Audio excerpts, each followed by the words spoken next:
DOMH stock analysis Tuesday and onwards. Am I buying?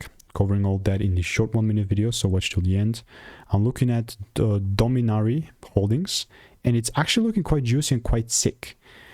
I've invested 5 figures in courses and mentors, and in the last 5 years I've done the most videos ever on this YouTube channel like this. Nobody has done this type of character ticker symbol analysis videos. 38,000. Show me another person. I bet you won't.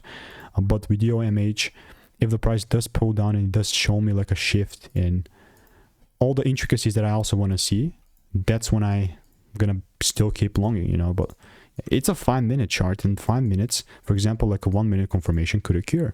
So guess what I'm gonna keep doing here? Post market's a little bit higher, but I don't really quite care. If I see the shift, nothing's stopping me from buying here. So first of all, stay tuned.